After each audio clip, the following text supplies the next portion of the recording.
I'm Sharon Joseph. We're Joseph Financial Partners, and I'm going to let Jody introduce Patrick when we're ready to start. But I just wanted to tell you, we were so sorry that we missed the January meeting. That's when we do our outlook for 2022, where we share the research from LPL Research and American Funds combined and tell you what we're expecting for the year. And we were sick to not be able to do that because, you know, that's our fun show when each one of the three of us is prepared, and we were all prepared to share all of this with you. Mac and I had been practicing. Jody doesn't need to, but we hated to cancel it. So since things have been a little crazy in the market, I thought I should say a few words about that before we turn it over to Patrick to talk about taxes.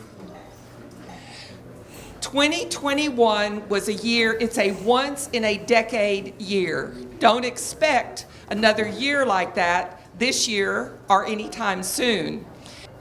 So the Dow Jones Industrial Average was up 18.7%. The S&P 500 was up 26.89%, and the NASDAQ was up 21.4%. It was a phenomenal year. This year, we're not off to that kind of start.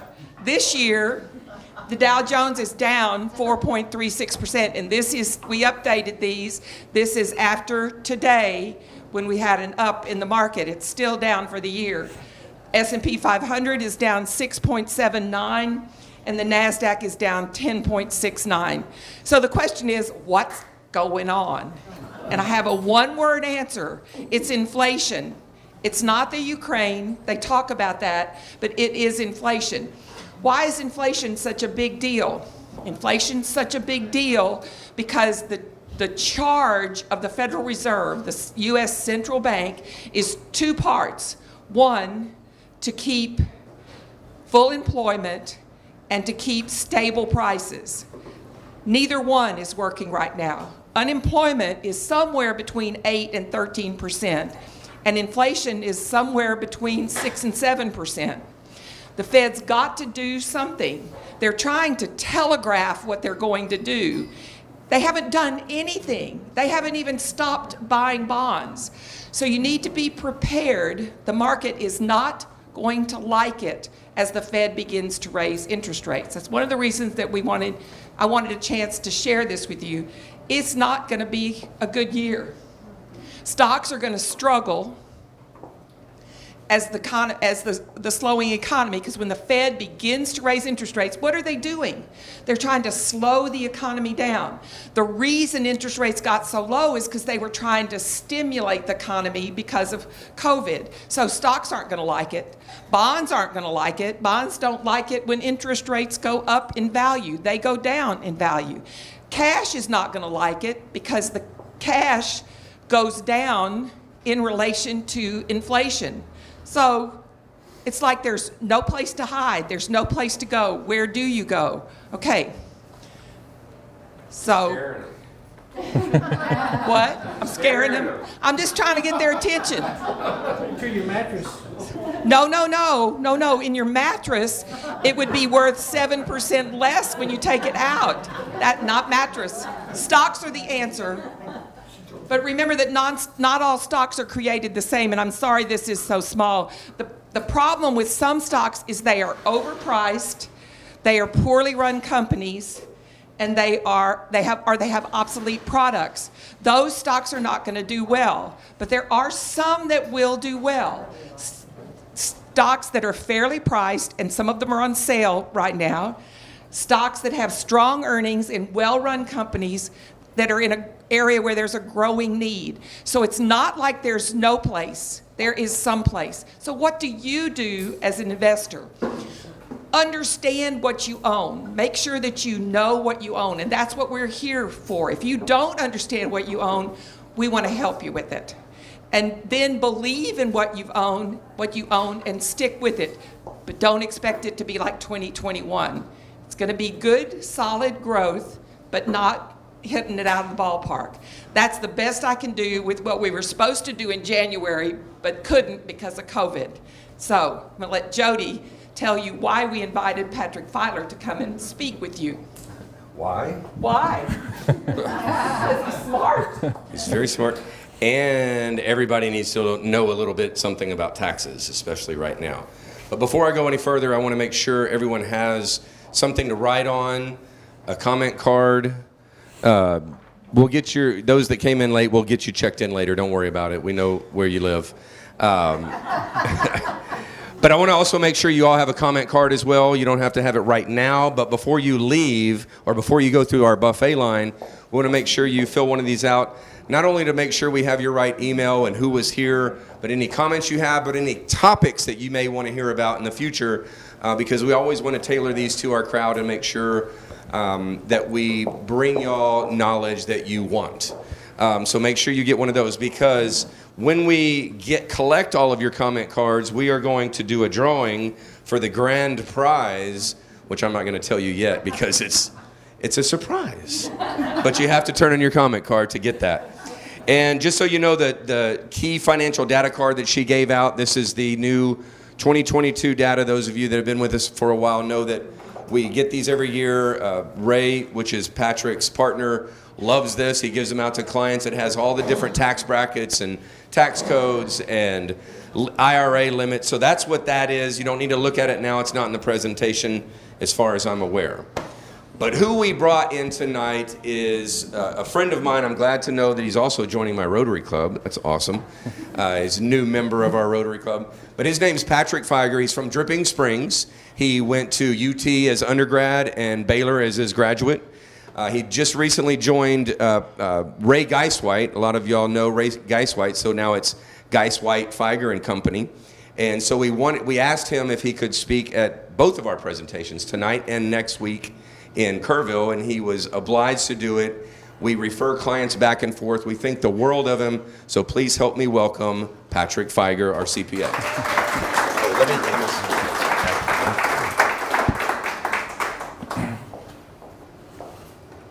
So while we're getting this PowerPoint up and running, something that I've thought about, Sharon had mentioned inflation, and I always thought it was interesting how does inflation actually happen? And I just thought the Fed doesn't come out and say, okay, everybody raise prices all at once, and so what you have is worth less. So I experiencing it the last few weeks, I've just thought, okay, what is a cause of it?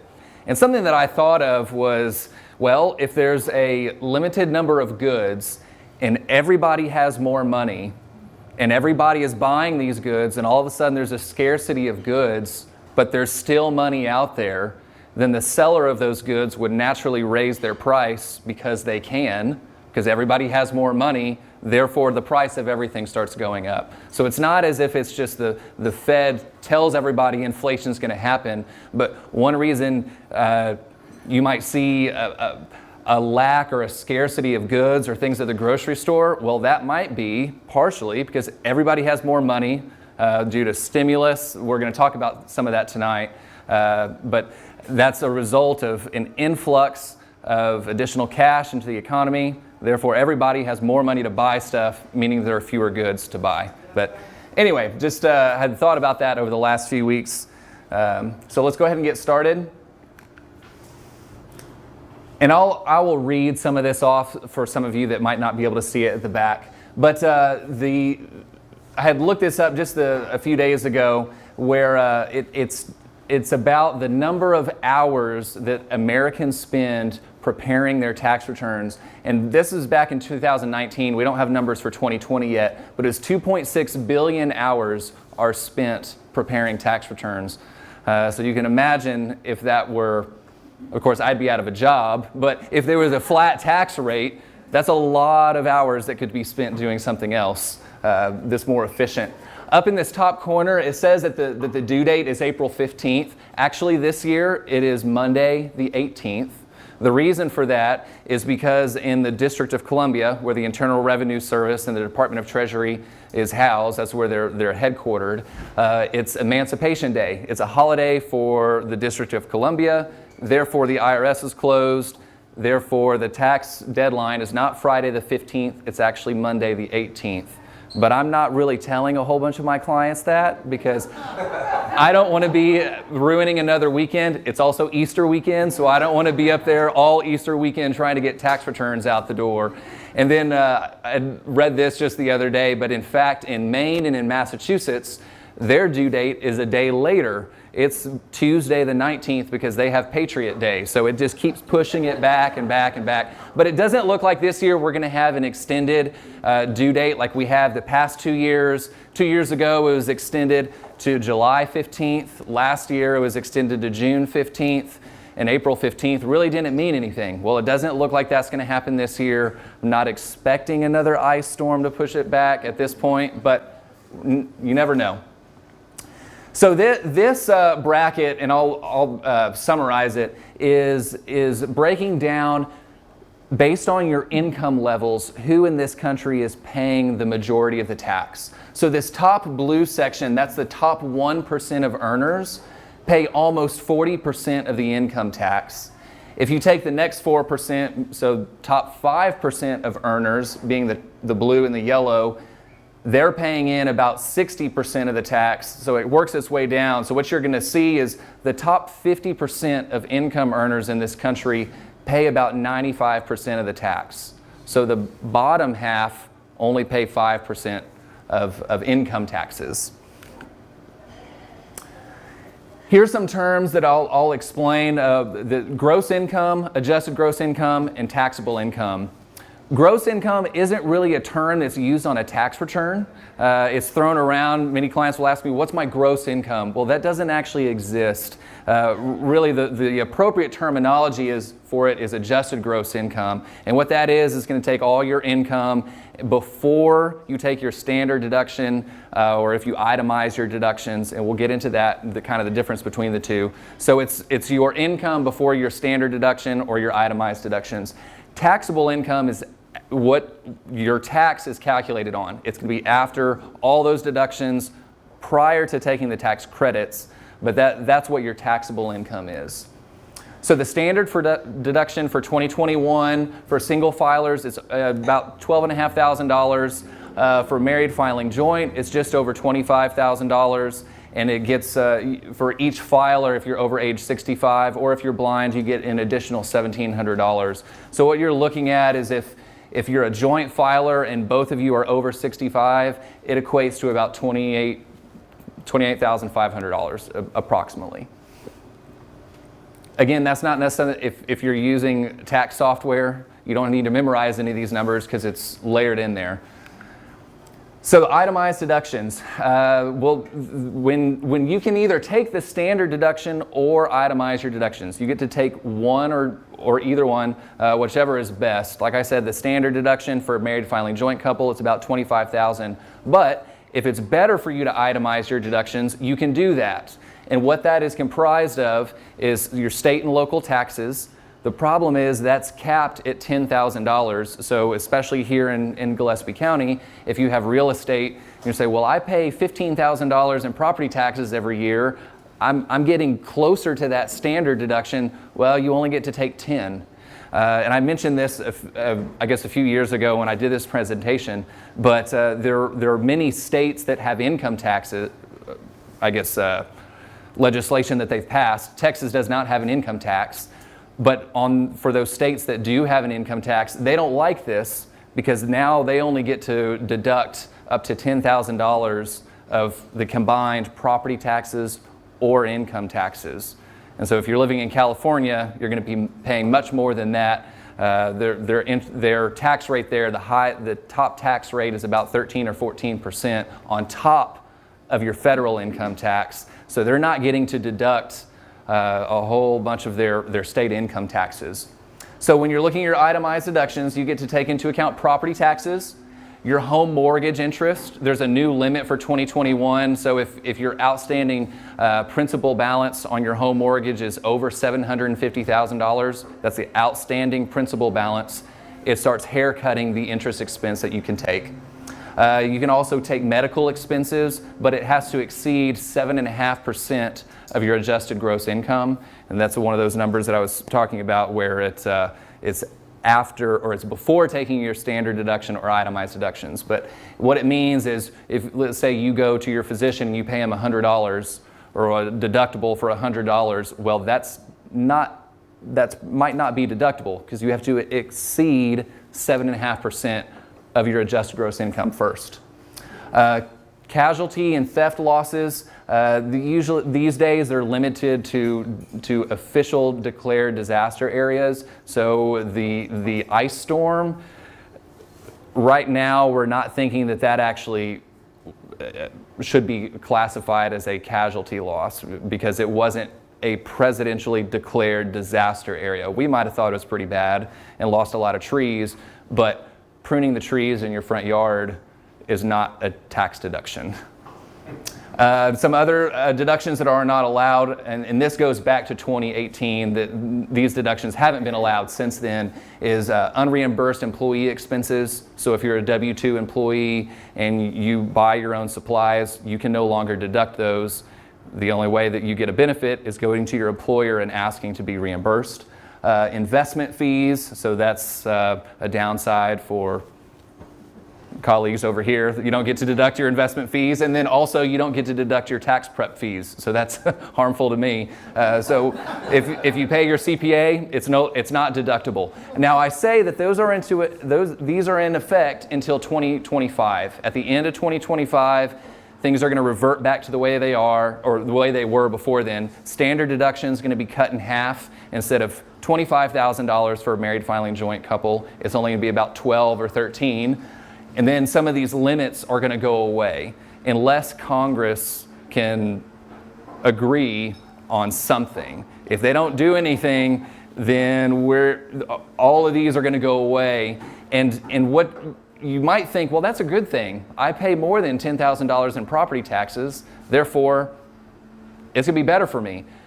But something I didn't mention is that part of that Tax Cuts and Jobs Act that passed back in 2018 is it lowered the rates across the board. So everybody's income tax rates came down and the tax brackets widened. What that means is that more of your income is taxed at a lower bracket until you bump into that higher bracket. So even though some of these deductions were capped and done away with, what we found is that most people's tax bill went down starting in 2018. One item to note for 2021 tax returns, and y'all might have seen this on your 2020 tax returns, is that even if you take the standard deduction, Congress allowed last year $300 charitable donation deduction even if you took the standard deduction. And this year, the only difference is that a married filing joint couple can take $600. So this would be an example of if you say, well, my property taxes and my medical expenses and charitable donations won't get me there. Well, you can still take the standard, but take an additional $300 or $600. The reason for that, Congress likes to incentivize our behavior based on tax legislation, so they were trying to encourage people to continue giving to charity in the midst of a pandemic. That's why you're seeing those go into effect. So following behind Sharon talking about the cost of living adjustment and inflation, for 2021, it went up for Social Security is about 1.3%. What you're going to see in 2022 is 5.9% cost of living adjustment. So it's going to be a pretty significant increase.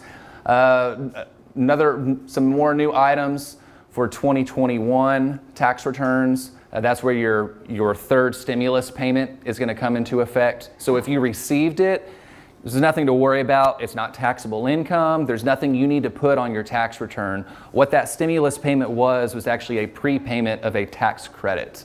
So if you didn't get it, then be sure to tell your CPA, or when you're filing your tax return, write it down that you did not get it, because you'll get an additional $1,400 credit per person and per dependent as well. The advanced child tax credit, what that really was is the tax credit was increased. It was historically $2,000, but it bumped up to $3,000 per child, or $3,600 if they're under a certain age, and then half of it was paid out in advance. And so that was just a one-year change for 2021. We're not seeing that moving forward. Some other changes, the forms and the attachments, when you're looking at your 2021 tax return, you're going to see that it's actually longer. There's a lot more line items in there. So it's supposed to be simplified a few years ago. Well, now we're back to the way it was. It's just as long as it was 3 years ago. So there's still the qualified business income deduction. This is if you own your own business or you file a partnership or an S corporation tax return for, let's say, some of your business ventures. This is just an additional deduction up to 20% that's going to go through based on the qualified business income. What you're seeing that apply to is small mom and pop stores, that sort of thing. Some of you might see this deduction show up on your tax return if you were invested in a partnership that is passing that information to you. So you might think, what is this qualified business income deduction? It might be coming from something you're invested in. And you actually might even see it coming through on some of your brokerage accounts. There is this, it's called a Section 199 deduction. That's another name for it. I won't go through all these numbers, but this is just the breakdown of the tax rates. The lowest rate is 10%, highest rate is 37%. You don't get into the 37% income tax bracket until, if you're a joint filer, your income is over $630,000. So effective tax rates, this is important because there's a difference between your income tax bracket and what is your effective tax rate. So if you're going to, let's say, the bank and trying to get a loan, they might ask you, what is your tax bracket? Well, that is the bracket in which you are, if you added up all your income, you're going to fall within that bracket. Your effective tax rate is really what is your average tax rate. Why there's a difference is the U.S. has what's called a progressive tax system. And so as you earn more income, those additional dollars might get taxed at a higher rate. It's sort of a misunderstanding that if I make a little bit more income, all of a sudden all of it is going to be taxed higher. That's not true. It's just that additional dollar that bumps you into that new tax bracket is taxed higher. So your average tax rate might not change, and that's what effective tax rate is.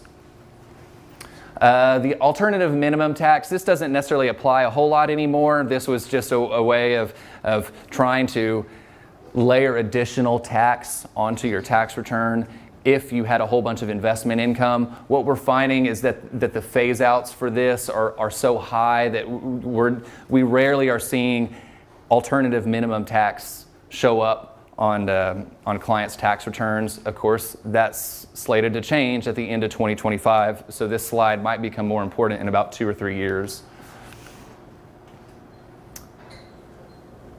Some other things to consider, and you'll find this if you were to break down where the income and where it's being sourced on your tax return, but your investment income is typically going to be taxed lower than your ordinary income. So if you have qualified dividends or long-term capital gains, they're going to be taxed at a lower tax rate, either 0%, 15%, or 20%.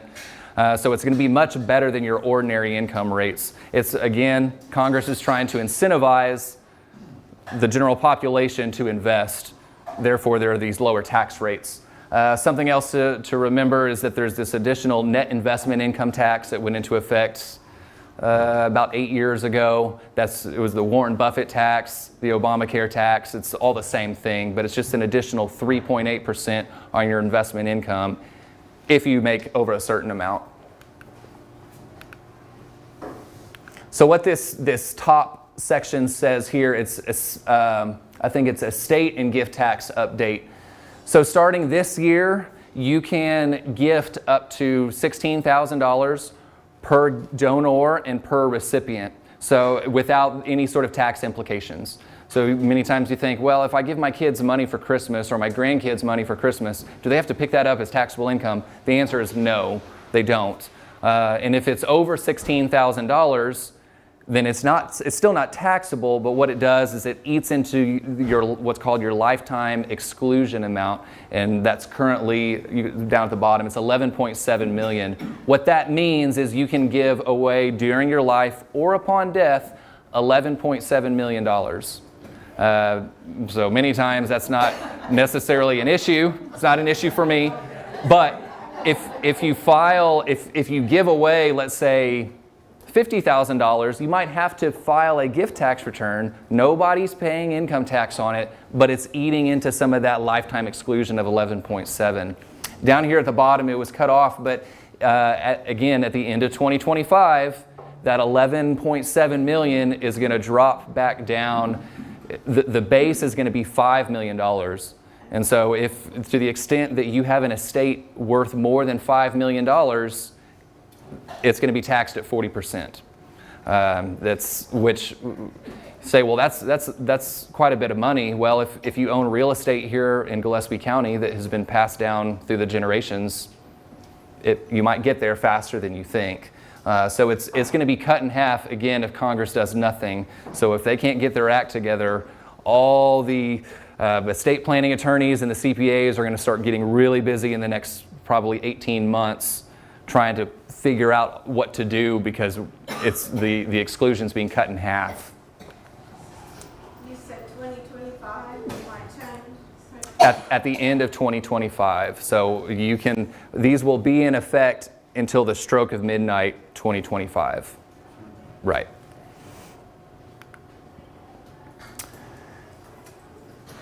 This slide is talking about audits, getting audited by the IRS. I have a really interesting slide that comes up after this one, but the IRS is not going to come knocking at your door, or they're not going to call you. They're going to send a letter first. So if you get a call from somebody saying, this is the IRS, please send us $100 in Amazon gift cards to pay your tax bill, hang up on them. It's not true. The IRS does not call you out of the blue. They're going to send you a letter first. Usually they'll send 2 or 3 letters.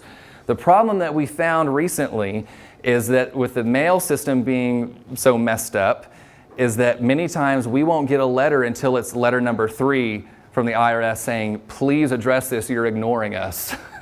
And that's the first one we've ever seen. So I'd say continue obviously checking your mail. If you get one of these notices, talk to your CPA about it. Many times it's not a big deal. When you get that letter and it says Internal Revenue Service, it can make your heart skip a beat. Usually they're pretty nice people if you just don't ignore them. If you're in contact with them, usually you can get things situated, figured out, come to some sort of agreement.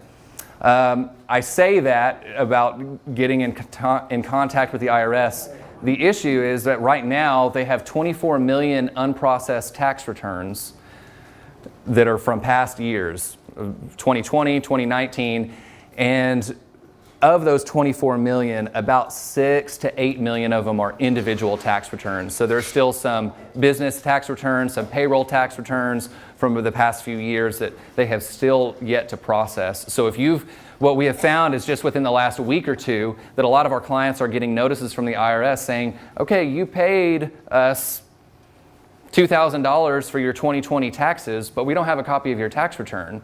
Well, that's just because they haven't filed it yet. And finally, last week, the IRS came out and said, ignore the notices. We sent those basically in error. So don't send another copy of your tax return. We're working on our backlog. We'll get through it soon. What are some of the factors that increase your chance of getting audited? It's not based on when you file your tax return. If you file an extension, it does not increase your chances of getting audited. More often than not, it's going to be a whole bunch of expenses reported on your tax return. If you have a ranch that's losing a whole bunch of money and you're using it to offset your retirement income, that's when the IRS might come knocking or sending a notice, because they're going to say, well, that's a hobby. I know you might think that you're raising cattle and goats to raise money, but really all you're doing is just using that as a tax deduction to offset the rest of your income. That doesn't mean that you can't take those, but you just can't get egregious in taking some of those expenses. So here a list of the audit rates. I'll just point out a few interesting things to note on here is that if you have zero income, your chance of getting audited is almost 5%. But if you have $1 worth of income, your chance is under 1%. So you're more likely to get audited if you don't report any income at all. That goes back to taking too many expenses offsetting all of your income. The IRS doesn't like to see that. And so, but even then, up to basically $500,000 worth of income, your chances of getting audited are under 1%.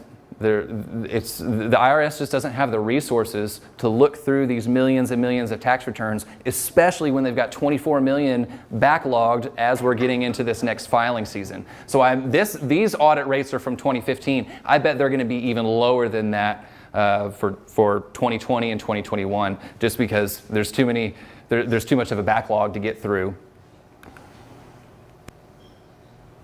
So some mistakes that are made, common mistakes made when preparing a tax return, double check things like your social security number, your name, because those are the type of things that will slow if you're getting a refund, that will slow it down, because that's what the IRS is doing. They're matching up your social security number with all of your 1099s, your W-2s, K-1s. That's going to be the identifying number. So make sure that your social security number is correct. Make sure that your name is spelled correctly. Also, be sure that you input the correct bank account information, that if you're having your refund or your overpayment directly deposited, just double check that number, because we're finding that it's a real headache to try to get anything fixed with the IRS right now. I'll usually call them once or twice a week because I got a stack of things that I need to talk to them about, and they're not answering their phones. So it's much easier just to double check some of those numbers really quickly and then be done with it. But I think that's about all I have. So I'm going to open the floor up for questions, if anybody has any questions. I'm just glad I made my appointment with you today. Yeah. Diane's glad she made an appointment today. Thank you, he's a good guy. So the question was, if you itemize your deductions, what are the limitations on your charitable deductions? So for 2020 only, up to 100% of your donations, your cash donations to a public charity, were deductible. There was no limit based on your adjusted gross income. It has reverted now back to 60%. That doesn't mean that 60% of every dollar you give to your church or to another charitable organization is deductible. It just means that you can't give more than 60% of your adjusted gross income. Most people don't give more than 60% of their income to charity. But if you did, it actually gets carried forward into future years. And I said that that's the limitation for cash donations to a public charity. There are other limitations if it's a long-term appreciated asset, let's say stock, that you're giving to a charity. That's a different limitation. If you're giving cash to a private foundation as opposed to a public charity, there's a difference. So there are different limitations, but most of us are giving cash to a public charity. I think that the limitation for stocks or long-term appreciated assets to a public charity, I think it's 30% is the limitation when comparing it to your adjusted gross income. The standard deduction. Yeah. So that, I think that back at one of the first slides, it's about $12,000, but if you're over the age of 65, you get an additional $1,700. So it equates to about $13,000. But it kind of depends on your filing status, because if let's say that you're single and you've got a $10,000 property tax bill, well, all you have to have is $3,000 worth of charitable donation deductions or home mortgage interest, or if you had enough medical expenses to get you there. And so a planning technique is actually to do what's called bunching your deductions, where you give, let's say every year you're going to give $5,000 to charity, and you have $10,000 worth of property taxes. So you could itemize your deductions every year and take $15,000 worth of itemized deductions, or 1 year you could pay your property taxes and give 2 years worth to charity. So you're actually taking a standard deduction or an itemized deduction of $20,000, and then the next year you itemize, and then the next year you flip-flop back and forth. What it's doing is that you're itemizing 1 year, it's taking the standard the next. And the charity ends up with the exact same funds, Because you could say, well, I'm going to write the check in January and then write a check in December. So they're about 12 months apart, but they're still in the same calendar year. So you can actually, just by doing that, decrease your tax bill, and the charity ends up with the same amount at the end of the day. That's why we invited him to speak. That right there. And for the record, this is not individual tax advice. Please consult a CPA for your own tax advice. Question in the back? Same thing with. Oh wait, Nancy, go ahead. What about doing the same thing with your property taxes? You could do the same thing with your property taxes. The issue is that you can only take up to $10,000. Right now it's capped. Okay. So if your property taxes are, let's say, are $8,000 a year, that's true. You could pay 2 years in one, but you're not going to get $16,000. You're only going to get 10. But you could still time it with your charitable donation deductions to just increase that amount, and then the next year take the standard and go back and forth. Okay, so the question was, on your 1099 that you're going to get for your investment account, it's going to have a line item there. I think it's box 3 for capital gains distributions. And that's taxable income, so that's going to show up on your tax return under Schedule D as capital gains. And the question was, does that increase your cost basis?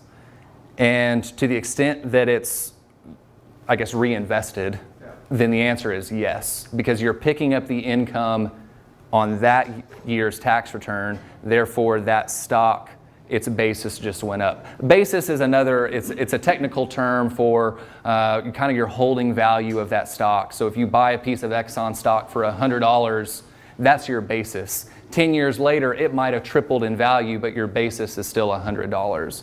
And so if you have capital gains distributions that are getting reinvested, you're picking up that income, but it's increasing your basis. Don has a question. Yeah, my question was on capital gains, the status as of last year and the potential of what might happen in 2022 as to capital gains. So the tax rates will not be changing at all. So the capital gains are going to be either 0%, 15%, 20%, and then you might have to tack on that 3.8% net investment income tax.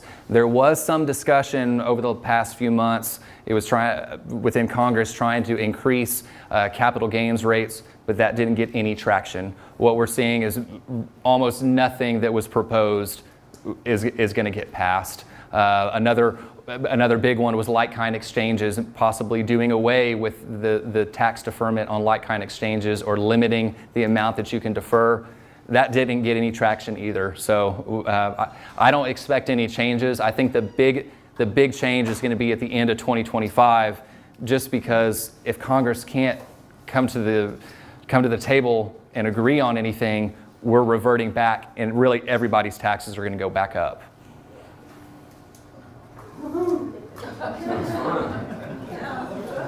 Any more questions? Any more questions?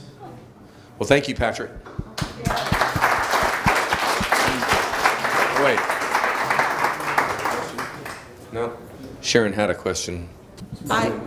Patrick, I understood you to say that we could do away with a lot of IRS-type headaches if we would just go back and check over our name, our social security number, all of that kind of stuff. Would you, even if we use a professional, and what about filing electronically? So if you're using a professional, this professional should be using a software that is rolling these things over every year, so they're not hand typing your name every single year. But even then, I would say double check. Something that is missed many times is your address. So you think, oh, well, I did all my address changes, or if you have family members that are considering moving, they do all their address changes, they let the post office know, all their magazine subscriptions, but 12 months later, they're filing a tax return and they forget about that. And that can cause an issue because the IRS can hold it up. They might send your refund to the incorrect address. I've seen that happen multiple times this past year where it's a client had moved, but everything that they were getting on their 1099s had their old address, and they didn't tell us that they had moved. And so everything we were getting had their old address on it still, and they moved. We filed the tax return. They didn't look it over and say, oh, actually, I'm not living there anymore. And now their refund check has gone to their old residence. They can't get a hold of it. I try to call the IRS. I can't get in touch with them. So they're sitting on or waiting on a $5,000 refund check, all because that address changed and it just wasn't looked at. So simple to do away with a lot of headaches. Yes. Right. It's so simple to do away with a lot of headaches. All right. So, one more in the back. So the question is, if you gift $16,000 to one of your grandkids, is there a taxable transaction here? And the answer is no, for no one. It's not taxable income to you. It's not taxable income to them. It's also not a deduction to you because your grandchildren are not a qualified 501c3 charity. So you can't take it as a deduction even though you're writing them a check, but they also won't pick it up as income. It does drop my income level down. No? It's not a deduction Okay, that's because what I wanted to yeah, because they're not a charity. You might think they're a charity case, but they're not a qualified charity, so it is not a deduction. I know some charity cases. All right, so Luis, we have food ready to go? Food? Here? No, wait. Aren't we at Nuri's on Washington? Yeah, let me just bring it out. I was kind of waiting to. Okay, yeah, we're about done. So here's what we're going to do. Please, thank you. Fill out your comment cards. As you come through the line, there'll be someone, you can put them on the table or someone will grab them here because the line is going to flow this way. That's right. You up front get to eat first. Canfield, you're going to start it here. Not yet. I'll let you know when the food's out. But as these tables go, we'll just work through towards the back. Y'all know how lines work. We're no cutters around here, but plenty of food. But I want to thank Patrick Feiger, and I want to thank Luis from Nuri's, and all of y'all for coming. And we look forward to seeing y'all next month. And I don't know what our topic is going to be because we're still planning, so I will let y'all know. But thank y'all for coming, and thank you, Patrick. Thank you.